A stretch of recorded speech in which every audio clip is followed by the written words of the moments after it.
You are now listening to the fastest show on IE Sports Radio. My name is Daryl Kinsey Jr. Welcoming you, taking a lap of the extra mile for today, April the 20th, 2023. I hope everyone's having a great Thursday. We have got beef in the NHRA that we're going to get to. Kyle Larson picked up a big win at Martinsville and surprise winner at the Long Beach Grand Prix. And help me talk about all of that is, of course, my co-host, Christopher Lehman. Chris? Howdy. How are you there? I am doing great. Good to hear from you once again. And hey, if you're listening on the program, make sure that you get your comments in. If you're listening live, we will play those as this show goes on. So it's a great day here at the Extra Mile, and we're going to start off, ironically, with the NHRA because, folks, we had some beef going on in the racing world. They were in Las Vegas for the first of two four-wide national races. Chris, have you ever watched the four-wides? No. I have always enjoyed the four-wides. So I had to switch this over to one thing. I think we were echoing a little bit, but we're better now. I've watched the four-wide nationals. They're always fun, but there's always some craziness that happens, and this time we had some second quad in the semis. Steve Torrence, Josh Hart, Mike Salinas, Sean Langdon went up to start the race, and Langdon had an issue, could not get his car in by 7 seconds, which kind of messed everybody up, and you can tell by the reaction times. 186, 244, 364. Those are not going to win you an NHRA race at all. Steve Torrence and Josh Hart went to the finals. But the reason why we're bringing it up is because we've got beef between a couple of competitors, between Sean Langdon in Top Fuel and Alex Laughlin. And Alex, let me just Google him real quick just to make sure what class he is in, because I want to get this right. Alex Laughlin, who is racing in the funny car category. So it's intra-Top Fuel rivalry here. The argument about what happened, obviously has gone on Facebook, and there's a lot of NHRA folks, Chris, that are on Facebook. And what I find funny about it is not only are they on Facebook, like 80% of the drivers use it religiously, which is surprising. That's pretty funny. I hate Facebook with a passion. Oh man. So I'll read. Hey, at least it's public beef. You get to see it, right? Yeah. So I'll read you what Alex Laughlin said, and then we'll get to Sean Langdon's response. So Alex Laughlin posts. These are the screenshots from Drag Racing Central, by the way. This is not from the original post, but the longer the car runs with the fuel pumps all the way on, the more fuel it burns, obviously, and the lighter the front end of the car gets. This could impact the performance of the car based on weights and balances, and as the car leaves the starting line, that said, if you have 7 seconds to stage the car, then you have the full amount of time as you please. If it's legal in the rule book, it's legal in the rule book. Etiquette is one thing, but this is a competitive sport, and if someone gets beat from a result, that's within the rule book. Sorry about you. We aren't out there to make friends. We're out there to win. Basically, there is a claim of some gamesmanship in the NHRA because in the four-wide, you have 7 seconds to stage from when the first car goes in. So the 3 remaining cars have 7 seconds. 2 cars went in. Sean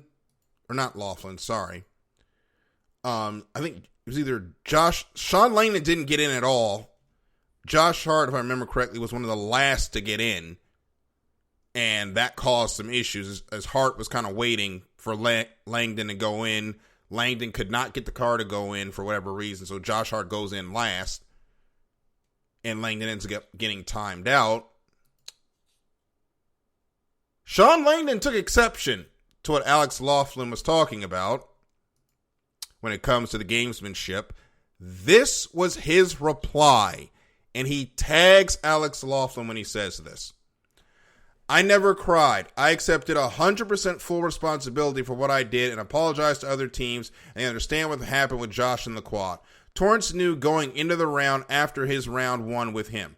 But since you're the racing expert and a social media warrior, I'll let you continue to run your mouth and get your social media credit up to par since you definitely need attention. Yikes. It keeps going. I kept my mouth shut when you couldn't cut a light in Pro Stock with Gray and Elite and blamed everyone under the sun. Then they put other people in the car and it performed just fine. Aren't you the guy who asked other drivers to quit messing with you on the starting line because it messes you up? If you spent half as much time on the practice tree as you do running your mouth on social media, you might do something. Stuff happens. I messed up and I admitted it. Get over it. I am praying for you. Praying hands emoji. And the mic dropped. I don't think they like each other too much. Good night. Everyone has been talking about we need rivalries in the NHRA. Now, these two are in different classes. I think you got one. Because that just screams somebody responding that you don't like, and you just got to tell them about themselves at that point. Yeah. And Sean Langdon did take full responsibility for what happened. Unfortunately, his car would not stage. So, we'll see if it continues. They will go back to racing, the NHRA. Well, first I'm going to go over the winners from the Circle K 4-Wide Nationals. They'll go racing again in a couple of weekends at ZMAX, at the NHRA 4-Wides at Las Vegas. The Circle K edition of the 4-Wides will be next up in Charlotte. Your winners, Antron Brown, Matt Hagan, and Dallas Glenn in the pro categories. Tony Stewart, also in the top alcohol dragster category, first career win as a top alcohol dragster driver. Took the win in the 4-Wides on Sunday. So shout out to Smoke. Smoke is also running a full season bid in top alcohol. Hopefully we'll see him and Leah together in top fuel at some point. I think that is the goal, I hope. Be fun to see. So let's go ahead and get into the other racing that happened this weekend, and that will include NASCAR. Actually, the ZMAX 4-Wides are this weekend. Actually, no, next weekend, April 28th through 30th. So just want to get that out there. And now we will continue into what happened this weekend with Martinsville, the NOCO 400, which you almost call the no-go 400 because wasn't that exciting until the last 100 laps there, unfortunately, at Martinsville. Chris, what did you think of the race? I don't think it was as bad as the Jeff Gluck poll would insinuate. But there's been a little discourse with Denny Hamlin about green lap passes. Mm-hmm. I don't know if you saw that or not. Yeah, I saw it. But it was okay. I've seen better. I've seen worse, I suppose. But kind of a snoozer, I guess, to a degree. Definitely was not a Martinsville race you will go and write home about. Also, the Jeff Gluck poll at this point, I'm not sure how you judge the efficacy of that poll, to steal a word from my day job, because that is a very emotion-driven poll and not facts. I do not think it was as bad as 36%, but it definitely was not a race that I'll be talking about. And of all the tracks that this car has gone to, and here's the thing, the short tracks are not as bad with this car as people make it seem. I'm not the short tracks, the road courses. I don't know where this narrative that the road course races got worse. I thought last year they were fine. This year they're better with the low downforce, but y'all can understand, this is a car that can actually run road courses, so the drivers aren't going to look like they're driving out of control anymore there. Super speedways, for the most part, are not 20-car wreck fests anymore, and we're mad about that, which continues the trend of NASCAR fans don't know what they want out of super speedways. Because when we had the 3 wides, they were mad because somebody threw a bad block and wrecked half the field. Now they're running 2 lines for the most of the time. They're not getting to the single file train anymore. It's more momentum based like it was in the 90s, which everybody screams that's what they want to come back, and all of a sudden they don't like it. And the intermediates, for the most part, are better, except for Phoenix, which was not that great of a track to begin with. And then I will concede the short tracks really got bit by this car, unfortunately. This car is really not that great for short tracks. We're probably going to need more horsepower for that because you can only take so much aero away to where it just completely becomes undrivable. But every race that is not a barn burner is not an indictment of NASCAR or inviting people to complain incessantly about, oh, if they just put more horsepower in, they'll be great. We had 900 horsepower. You know the number everybody keeps quoting, Chris? We had 900 horsepower in like a 4-inch spoiler with the Gen 6, and people complained that they couldn't follow because of the dirty air. It wanted the cars to get closer. You know what package we got out of that? The 550 package. Because y'all said you wanted cars to follow more. So NASCAR brought the 550 package in, and we saw that debacle. So at this point, I don't really know what you do, because if we put the 900, you'll find something else to be mad at. And I think at this point, NASCAR can't listen to the Twitter. They got to figure out things based on what they can control. And as you said earlier, there was a conversation with the Hendrick Motorsports engine builder. It would take a little bit to get us back to 900 if we were going to do that.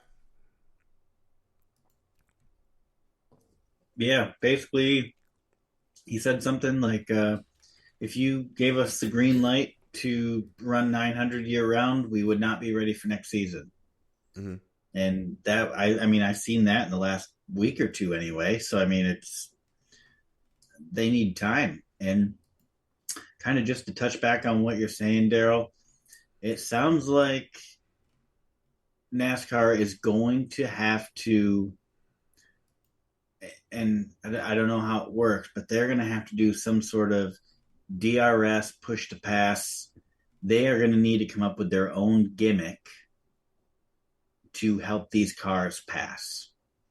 Because what we're seeing is that they really don't pass. They follow, but they don't pass. That's an issue with every racing series has seen at some point, right? We got Formula One that has ERS and DRS. We have IndyCar push to pass. You know, we're getting these gimmicks to help get quality passes, but NASCAR doesn't have it. And I think that realistically, they probably need something to help out, because if all they're going to show on TV is places 1 through 3, maybe 1 through 5, if 4 and 5 are close enough on, 2, first, second, and third. But if you're just going to watch the lead car all day, you need to give second place the ability to have a competitive advantage over first place, because that's why NASCAR is called NAPCAR, because you just follow the leader. I don't care about seeing Kyle Larson lead 220 laps or something like that and watching him pass back markers the whole time. That's not fun for me, but if the leader's trying to defend somebody with DRS or like a push to pass or something, or just something that gives second place a competitive advantage, that becomes more fun. Well, I don't think NASCAR you need needs DRS. to figure it out. You don't need DRS. You just need to get... Obviously, they got to get the horsepower up so they can push through the aero issue. Or not really the air, to push through the dirty air. I think adding the horsepower here is going to be a bit easier than what you get in Formula One, which has a lot more downforce. Now, more horsepower isn't going to automatically equal more passing. Formula One has 1,000 horsepower. You can count the amount of passes after lap 1 on track on your hand in Formula One. So it might also not be, the silver bullet. But they've taken the downforce off. You add the horsepower to compensate. You could be good. The other thing that a lot of people talk about, and it's a thing that Goodyear has needed to deal with for a long time now, the tire. It doesn't give up anything. Even at Martinsville, it only dropped off, a second during a run? And you saw people not pitting. A couple cars had the ability to not pit, and they changed their race. Yep. They completely That happened to Bubba when a race. tire came off late in the race. Yeah. So the tires need to get softer. I don't know why the tires are not getting softer. Goodyear's has gone harder. And I think I know why they don't take them softer. It's because the teams won't use the minimum tire pressures. They put them below the minimum, so they blow out, especially if they're softer. And then they go stand in Goodyear's face talking about, well, the tires suck. Well, if y'all didn't run them at 2 PSI when they were cold, you wouldn't be having these issues. But since the teams want to do that, they have to run a harder tire. Now, personally, like that picture of the guy on the bicycle, and he takes the stick and shoves it in the front wheel, and then he's on the ground. Yeah, that's it's basically what that this is. Personally, what I would do is I would make the softer tires, but enforce the tire pressure limit. Now, unfortunately, that's going to make more work for the officials. They don't have anything else to do anyway. Yeah, but you enforce the tire pressure limit because Formula One enforces the tire pressure limit. But then again, Formula One has sensors on everything. So it's easier for them to check. But there are ways to do this. Maybe you put TPMS sensors on those tires. Oh, Jesus. Bad enough with the ones on my own car. But it's something they can look at. And NASCAR says they're going to work on it. They are. I just don't know if they're ever going to find a happy medium. Because if we change the car again, it might upset the intermediates. And then folks are going to be mad. At this point, they have to find a happy medium. And it might be bringing the hybrid in. That has always been talked about.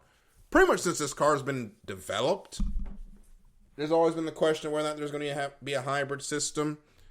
With the news recently out of Chevy that the Camaro's not coming back, they're going to have to really think about doing one because these manufacturers aren't going to be sticking around much longer. If you read the tea leaves, electric is coming whether you want it or not. A hybrid system would do great. And it will give us that 900 horsepower back that everybody wants. Especially on a track like Martinsville, I think electric would be better than fuel. Well, yeah, you put it on the front tires. It gives them the ability to dig out the corner, which is what you need at a short track. You need to be able to get off the corner. Problem is everybody's getting off the corner at the same speed. Now, they have the hybrid power, and we've seen how that gives the cars a jolt. If you watch WEC, how it pulls them out the slow corners. They could do something like that. Now, the other thing is the shifting. Probably going to need to look at that at ovals. I don't know how you fix it other than the gear ratio. That might cause some other knock-on effects with the acceleration, but they're smart people. They can figure it out. You probably, for right now, should not be shifting. You should be running the gears to where you're not shifting at the short track. That'll probably help us as well. I mean, the more we talk about it, the more I think it's just we run on so many different types of tracks that how do you? There's no way to make every style good. That's the other problem that no one wants to talk about. We race on like 5 different types of track now. The intermediates, the super speedways, the short tracks, the road courses, dirt for some reason, and then the street course, which goes with the road course. I think that's 7. You can't. You're not going to make a car that runs good on all of those. Something's going to suffer, and I don't know which one you want to pick. More like I think there was 6. More like 4 of them are going to suffer. Yeah. You're really only going to be able to cater your car to maybe 2. Two, maybe 3. The super speedways are easy, right? They're you don't even have to worry about it. I think pretty much any car you put out there is going to do okay on a super speedway. Yeah. But you know, you work up to, it used to be the road courses. There was 2 road courses a year, and that was a small portion of the calendar, right? You didn't have to build a car that performed on the road course. Right. You know what I mean? You basically just showed up and got the best points you could, but NASCAR didn't have to build a package around a road course. Now they have to take the road course into consideration. When you start getting all these single source manufactured Walmart shelf parts, how are you building cars designed for this track, that track, that track? NASCAR is just trying too many things. They're a jack of all trades, master of none. Mm-hmm. And really what they need to do is they need to figure out their niche and start working their way towards it. And the other thing is people talk about the Walmart parts. This works for every other series that has done this, have figured it out, and it's worked. NASCAR is not a special snowflake that this is never, ever going to work. The problem is these teething issues that the other series went through did not go through them in the age of social media. There was no social media when IndyCar did their single source car. So, and also, F2, which we all say is much better than Formula 1 in terms of racing, has been a single source car since its inception. So we know this system works. I mean, look at LMP2. It's basically a single source with Eureka, but there's 5 of those, but that's a whole other story. We know it works. Unfortunately, NASCAR is going through the teething problems when everybody can just put their comments out on Twitter and say how much it sucks when it doesn't work perfectly the minute it goes out. So I think they need to be given time to work this out. Like I said earlier, it took them 3 years before Gen 6 was in the wheelhouse. You got to give them chances to iterate on this car. Yeah. Or, I mean, what about, and I know this is a crazy idea, but what about going the supercars route? Can that take a hit on an oval? You could make it. But supercars look stock. If you took all the liveries off of a supercar, I think 90% of people would have a hard time telling the difference between which one's the supercar and which one's not. Mm-hmm. Right? Maybe you just go back to actually more like a stock car. Maybe part of the problem is that you're having these manufacturers with different body styles all conform their body style to one body style. Mm-hmm. You're eliminating the aerodynamics that the manufacturer spends millions of dollars perfecting, right? You think Ford rolled out the Mustang without spending tens of millions of dollars on aero testing on it? No. They designed the Mustang, every part of the Mustang, to work aerodynamically for how they built it. Mm-hmm. But now what NASCAR says is, hey, your Mustang, you're just going to have the front fascia and everything else is going to be the same. Maybe we need to get back to where the aero's not the same. Make it Formula One style where, hey, your wheelbase has to be this. Maybe there's a couple of rules or something, but overall, you have to make your car has to be stock looking, or like more stock than it is. Well, they fixed them to look more like the cars they have on the street now. Because if you look at the Camry, I'm looking at some of the pictures from the next gen car. The Toyota Camry next to the actual Camry TRD, they look identical.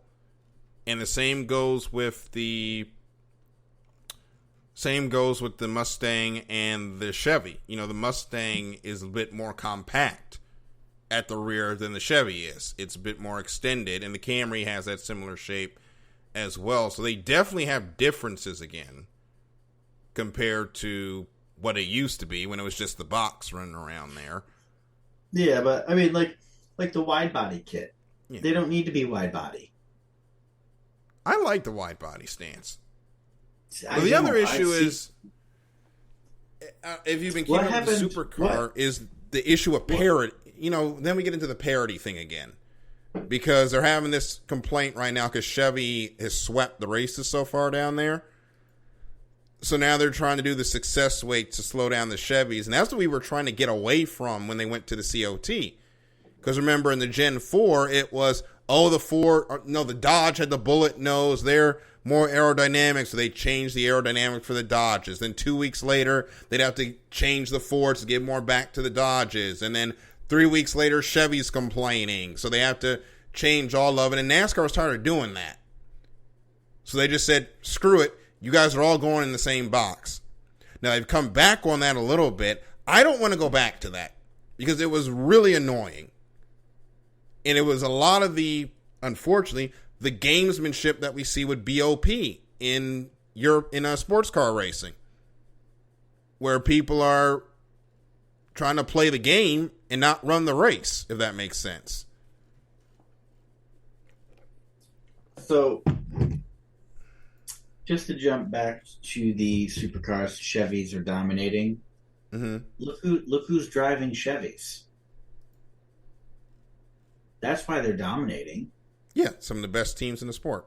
You have SVG and a Chevy. Of course, most of the wins are going to be for Chevy. Mm-hmm. I mean, so to a degree, there has to be, a little bit of an asterisk next to that, because you can't have a talent that is 3 times better than the second best person in supercars. And you know what I mean? Like, I know what you mean. It's almost unfair to fault Ford. Yeah. But before we go too far down, we do want to say Kyle Larson did win that race in Martinsville. Did the full lap burnout, which was cool. He seems to be finally coming back together. I know he had the championship hangover last year, but it feels like Kyle Larson, it's weird to say this, but Kyle Larson is back, I think. Back again. Although I don't think he ever left. It's just he didn't win 9 races and wasn't on a revenge tour. Well, he did leave once. Yeah, he doesn't like to. We don't like talking about that, but yeah, that is a thing that happened. So he's back again.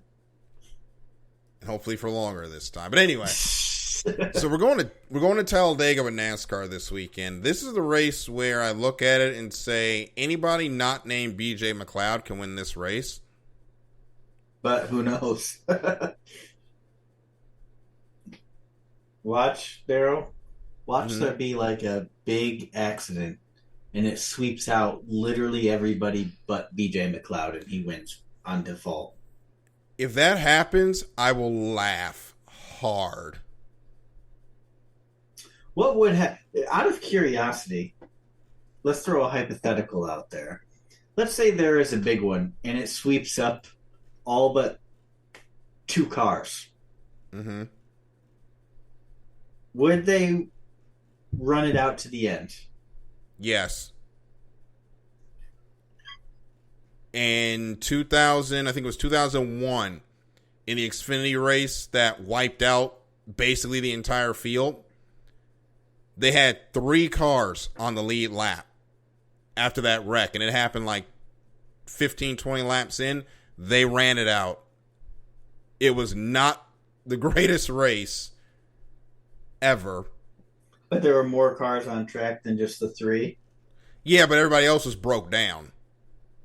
I'm saying, like, let's say that they haul off 38 cars on stretchers, right? There's 38 cars in the garage, and there are 2 on the track. That's it. Only 2 cars. Mm-hmm. Do they run it out the whole thing, or do they do like a 10 lap shootout? Because nobody, you know that everybody but the fans of those two cars, on the off chance they have fans, are rolling out. They're just like, we're gonna. Better hope that wreck happens late. Is what I would say. If at like middle of stage 1. Oh, you're in trouble. I think you still got to fill the TV time. So they're going to run it. We're not going to like it, but they're going to run it. What they'd probably do is they'd be like, well, we're going to cut to the broadcast of last year and we'll come back if anything interesting happens. Yeah. If it's anything like what happened at the Clash in 2020, which I keep forgetting that race was 2020. It's going to be something. That was a show. It's not going to be a show, but I don't know what to call it. But we're definitely going to remember it. Is what I would say. Yeah. But who causes this hypothetical wreck while we're sitting here? Ross Chastain, obviously. Who else could it? Ross Joey. Or Ricky, one of the two. It's always Joey at a plate track.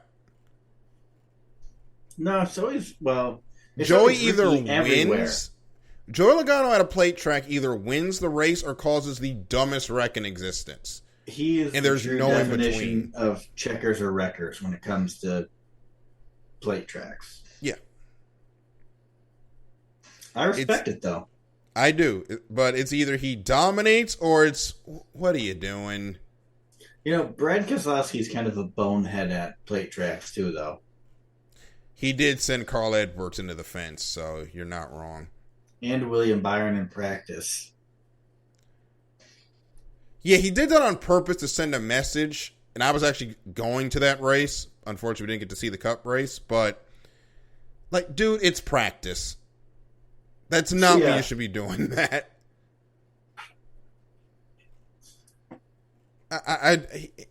Brad gets these ideas in his head and doesn't think, he just does, and sometimes it gets him into trouble.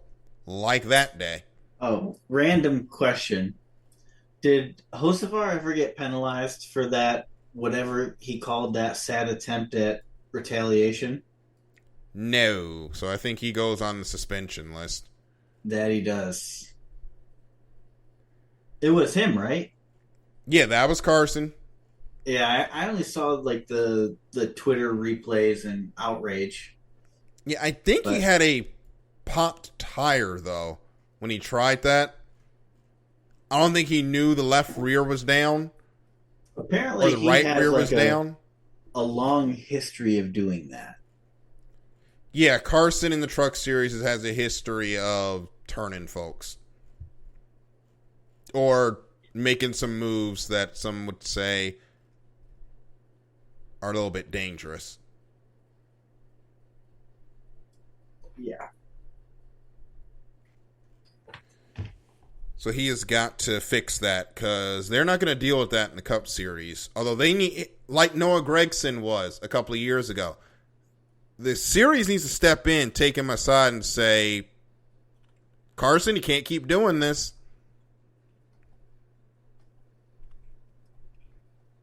You got to chill out, dude. Can't be just turning people just because you're mad at them. So he's got to have to work that out. Hopefully we don't see that this week because there will definitely be a fight if we turn somebody. Yeah. So some other races we had this weekend. We had the IndyCar race in Long Beach, won by Kyle Kirkwood, of all people. Did not see that coming. Kirkwood picks up career win number 1 and also moves up to 5th place in the points. But speaking of rivalries, Pato O'Ward, Scott Dixon, got into it late in the race where Pato dove to the inside of Dixon and Dixon didn't see it. Ended up in the tire barriers. Dixon was mad. Pato said, crap happens. We've talked about it in IndyCar a lot between the young guys and the old guys, the old guard and the young guns. I think that's coming to a head now with Dixon, and Pato is showing these young guys are not going to show that much respect to our boys or to our older drivers. Did they get into any social media beef over the week, or has it been calm? There was social media beef in IndyCar. It was not them. Oh. No, we had a weird conversation about the pre-race prayer. And in fact, IndyCar even has a church ministry, which is there for a reason, folks. We're going 200 miles an hour in steel, in what are basically carbon fiber coffins if things go badly. So if folks want to be prayed up before the race, I kind of get it. Yeah, absolutely. Let them. Yeah, and that's as far as I'm going to touch that disaster. Dalton Kellett got involved in that, by the way. It was ridiculous. But anyway, they're going to Alabama next week. That is one of my favorite racetracks on the schedule. I got to see it in person when I went to Guntersville a couple of years ago for the hydroplane race. Beautiful circuit there in Birmingham, Alabama, just outside of Birmingham, Alabama. You got the hat there. Yep, and I got the got a cup, got a shirt, got a bunch of stuff. That is a beautiful facility. Yeah, I remember you sent a picture of the hat. Yes, I got to dig that out. It's around somewhere. Well, you got a couple weeks. You got 2 weeks. Yeah, I have to dig that out. But no, it's going to be a lot of fun. That track, it's a tighter road course. It's road course originally meant for bikes, so there's not the passing zones you would expect for Indy cars, but they make it work, and they put on a good race. But that track also lends itself to long green flag runs, more of a F1 style when it comes to the pit strategy. So it'll be fun to see these teams out there in Alabama trying to figure it out. This spider statue out there, though, still gives me the heebie-jeebies. Yeah. And yes, I said heebie-jeebies. I'm old. Fine with me. I don't do spiders. Definitely giant spiders. Even if they're not real. Excuse me. But no, it'll be fun. Formula One, we are still waiting for them to come back. They will actually race, I think, next week, finally, at Baku. It'll be interesting to see what Mercedes brings, but we had some issues in Formula One. I don't know if you heard this, Chris, but Silverstone and Spa might be under threat of losing their date. Spa, I heard Zandvoort. Zandvoort as well. Spa was under the gun this year. They are still under the gun. Yeah, remember what I texted you when I sent you that picture? Yeah. How smart is it to take away your two biggest stars' home races? I don't know what they're thinking about right now. Stefan Domenicali came out and said that history is not enough to stay on the Formula One schedule. Which what are you talking about? It's not true. It is enough. These are your crown jewel. If you're going to keep Monaco, of all places, you can keep Silverstone, Spa, and Zandvoort. Yeah. Which I don't know. I watched Zandvoort the last 2 years. Mm-hmm. And there's not an empty seat in that place. Well, no, because their home driver is the two-time defending world champion. It is a sea of orange. Yeah. Like, what do you mean you're going to get rid of? And he's 25 years old. Yeah. You should be hitting them with while the momentum is as high as it is right now, hit them with a 10-year contract, and once Max is retired, cut the track because it'll go right back to being dead again probably anyway. Yep. But I would, while you've got Max as high interest as he has right now, as long as he is in Formula One, that track will always be jammed packed. Renegotiate it now while he's winning, and he's just entering his streak of what's probably going to be at least 4 or 5 championships. Not to mention Silverstone is the first place the championship happened. Yeah. You're going to cut your Darlington? Is that what's going to happen here? And that is a weird phrase to say. And think about all the Brits. Huge British family. Half your teams are in Great Britain. No, 3/4 of your teams are based in Great Britain. If you draw a 30-mile circle around Silverstone, you hit most of their headquarters. And they're trying to replace them with London. A London street course that nobody wants. Stop it with the street courses. London doesn't want a street course. No. I don't know where you're going to put it. The traffic there is about as bad as it is in D.C. They want to do a 4th United States race, which, look, it's a big country, but now you're getting into oversaturation. That's literally the exact phrase I was going to use, too, was oversaturation. Look at NASCAR in the Southeast, what we would, for college football fans, what we call the Southeast Conference. Mm-hmm. The SEC, look at NASCAR on a map and look at the SEC on a map. Oversaturated. Yeah. Kailami is supposed to be in talks for the South African Grand Prix. We'll see how long that lasts. And then they're trying to go back to Vietnam. Well, actually go to Vietnam and bring China back to the schedule. Look, the Formula One schedule is too long. It needs to be 20, for one thing. I can live with 23. 23 is the limit. I think that's what we've got right now. This is the limit. That's what we've got, yeah. But like 25, 26 races? When are these guys supposed to take a rest? This isn't like NASCAR where they're in one country. Yeah.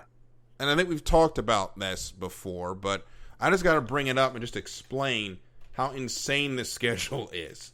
I'm going to bring up the Formula One schedule again. This is the first 5 races, just so we can remember. We went from Bahrain to Saudi Arabia to Australia. Bahrain and Saudi Arabia are probably the 2 closest on the map. Yeah. Then we're going to Australia. We got lucky with this break because this is supposed to be China. Yeah. Then Azerbaijan. Then you're going to the United States. That is your first 5. That's 5 different countries. 5 different countries, a bunch of different time zones. 4. Well, if we kept China, it'd be 4 continents. Yeah. 4 continents in the first 6 races. 4 continents, a bunch of different laws you got to deal with. There's a story for another day. A bunch of time zones, a whole lot of airfare. Like, when are these guys supposed to see their families?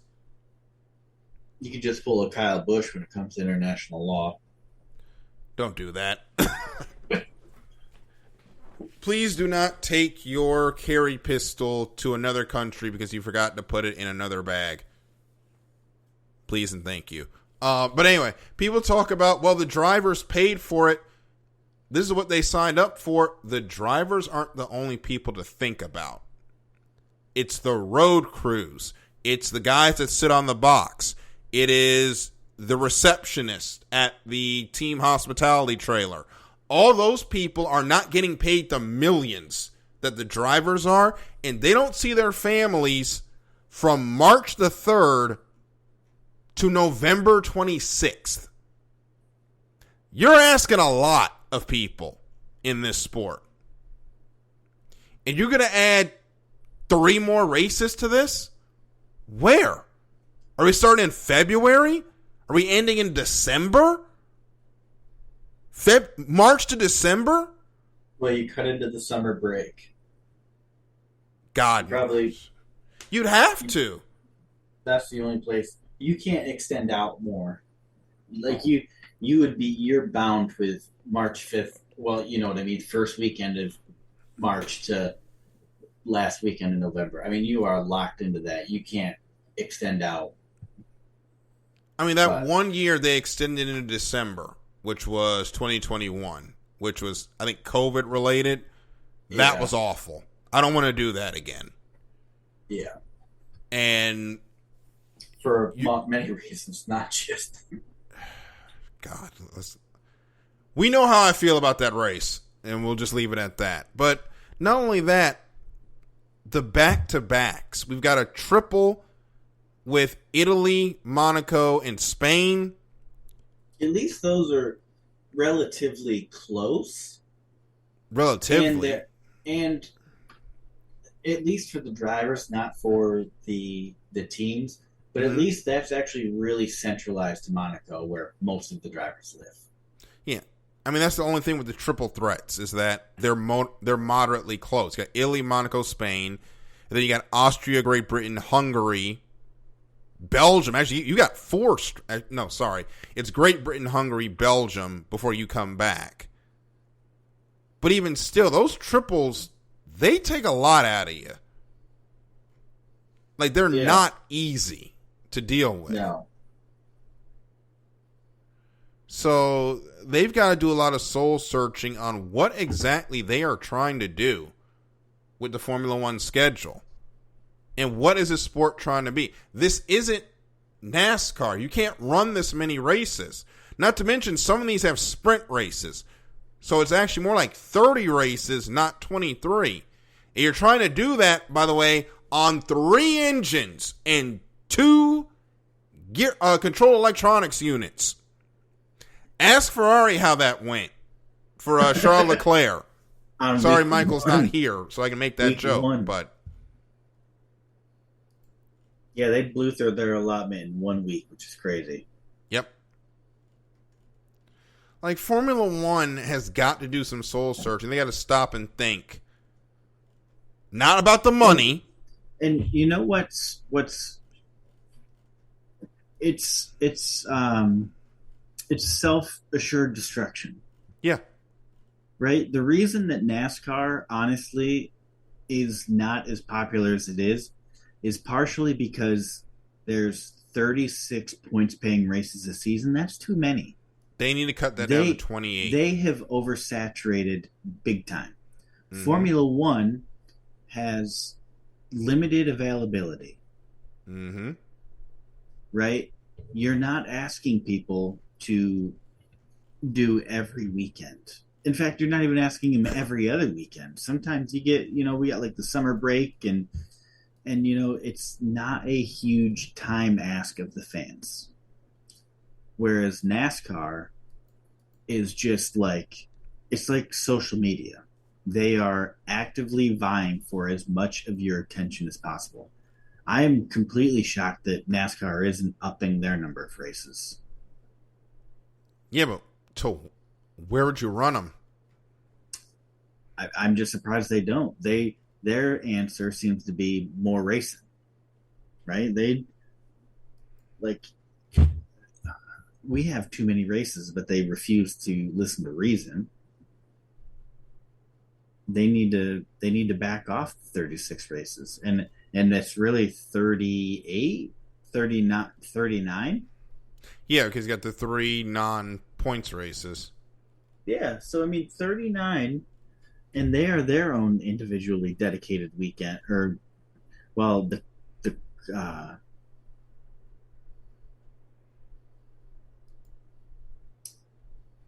I'm getting to the point where exhaustion's taking over.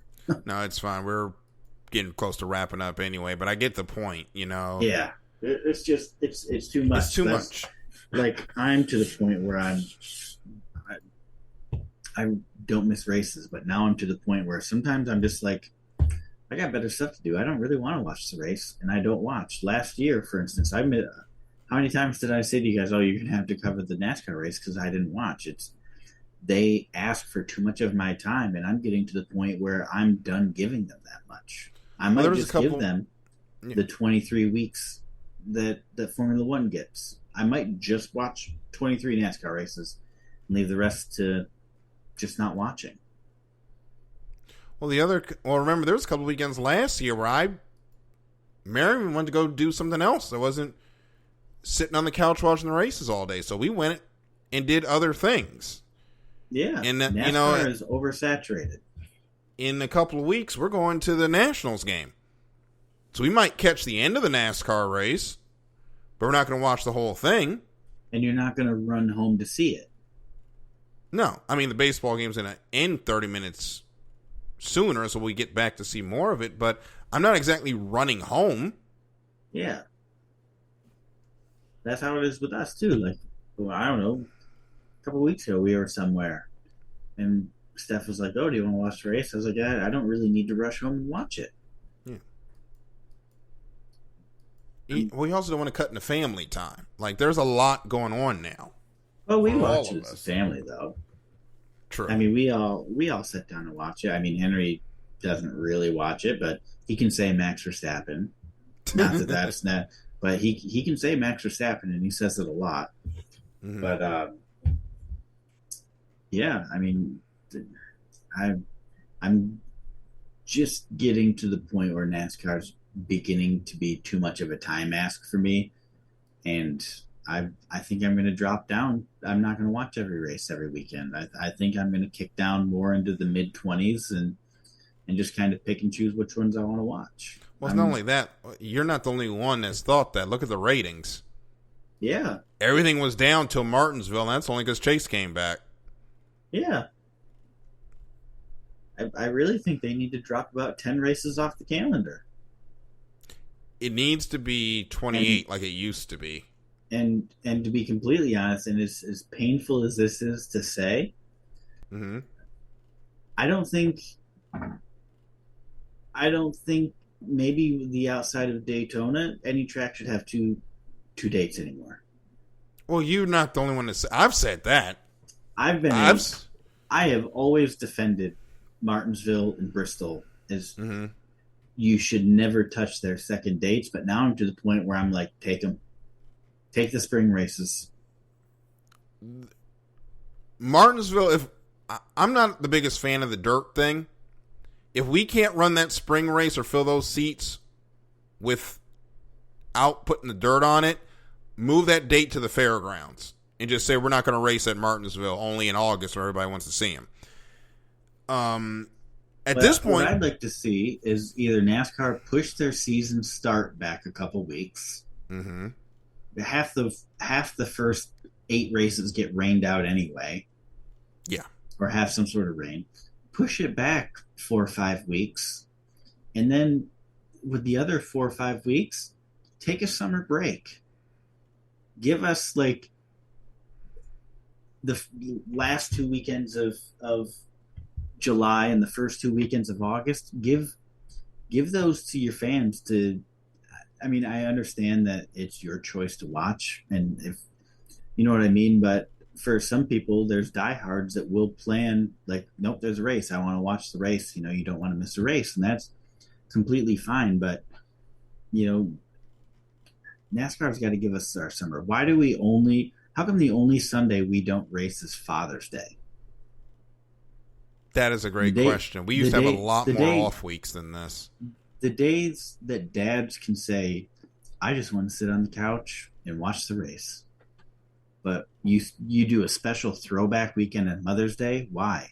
Is it to get the dads to be like, well, sweetie, maybe we can do it. Maybe we'll go out Saturday. We won't go out Sunday because the race is on and it's the Darlington throwback weekend. And that was the point for running that race Saturday night anyway. Like, it's Mother's Day weekend. I'm sorry, but most mothers are not your fan base. Easter and Mother's Day we didn't race on. Now all of a sudden we're racing on them. Yeah. Take those back off the schedule. I'd argue July 4th weekend too. Take that right off. Holidays are holidays. Yeah. Well, But then it comes down to the football on Thanksgiving, football on Christmas. I mean, they shouldn't be playing those either. I completely agree with you. I think holidays are holidays. The whole idea of a holiday is family time. It's corporate America giving us the illusion of caring about us. And but it's our time to spend with our families. There shouldn't be live sporting taking away from that. Yep. But that's what corporate America wants. You know what you could do? Mm-hmm. Pre-record the games and just air them on Thanksgiving. Play the game on Tuesday in front of nobody, and then just air the game on Thursday. I mean, you could, and then that would get into like match fixing and all that. That'd be a disaster. This episode kind of ended on a dour note. I just thought about that, but it is what it is. Sometimes you just gotta.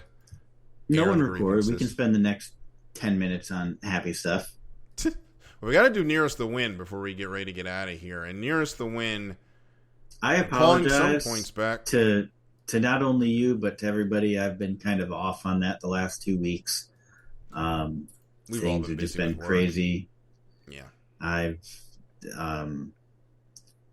my company, I worked for a trucking company as doing logistics and all the office management, and we actually merged our company with another larger trucking company that's literally right around the corner from us. So our whole trucking fleet has shifted over there, and then I've moved to our farm division.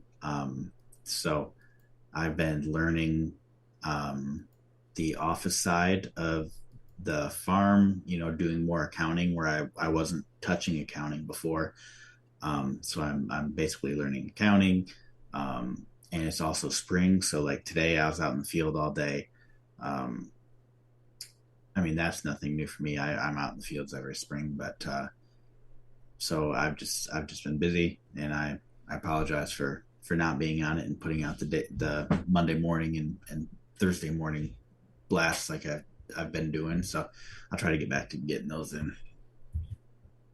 Yep.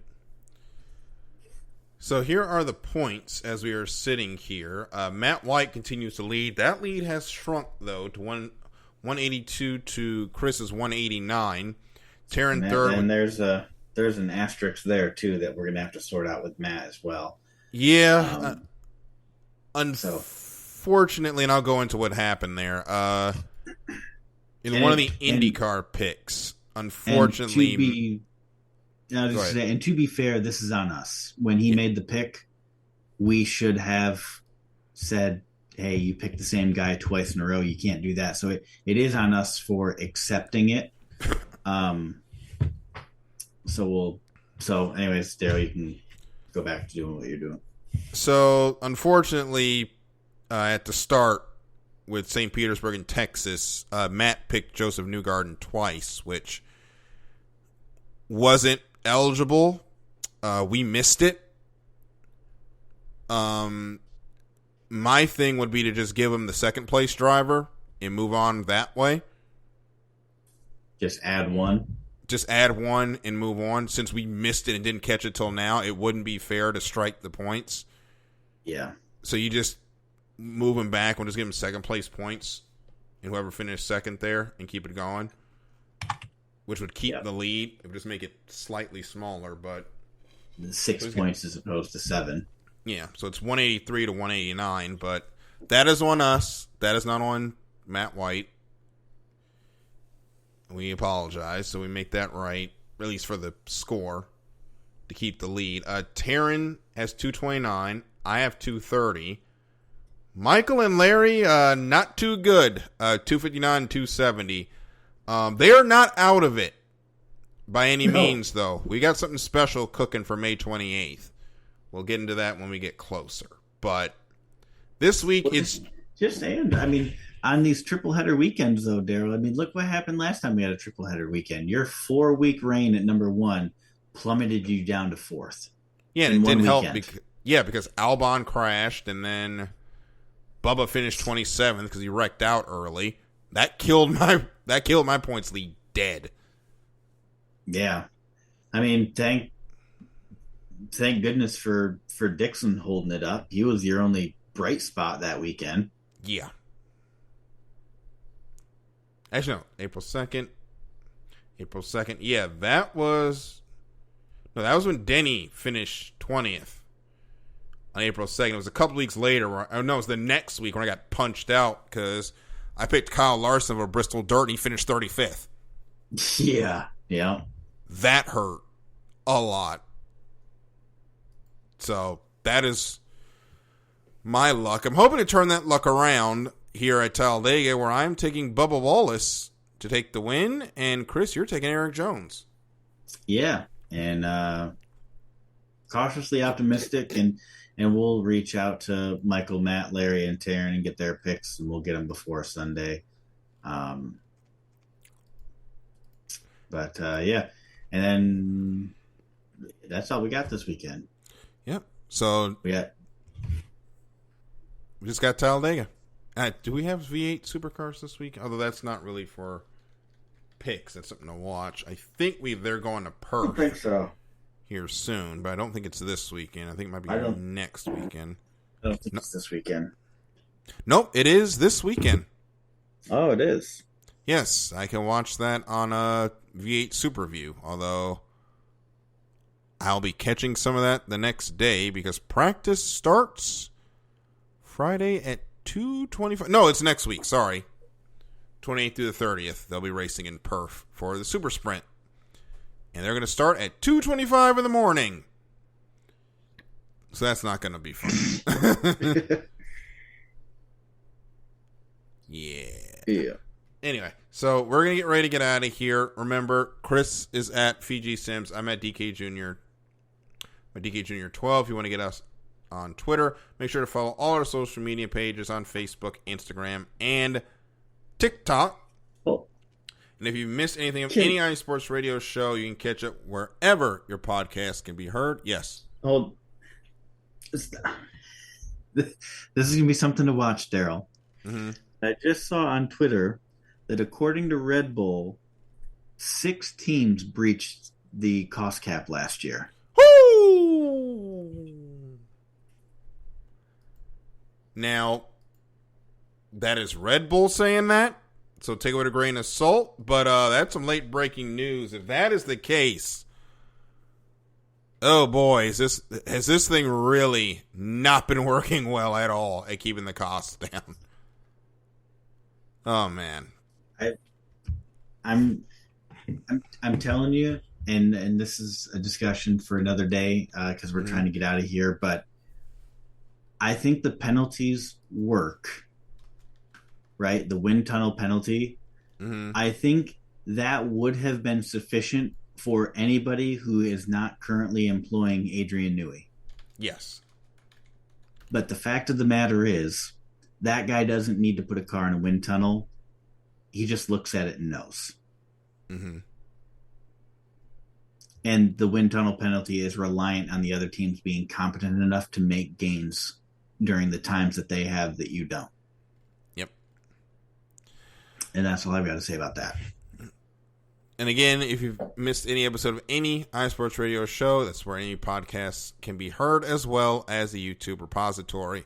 We're going to go ahead and get out of here for tonight. For Chris, I'm Daryl. This is The Extra Mile, and we will see you the next green flag. Good night, everybody.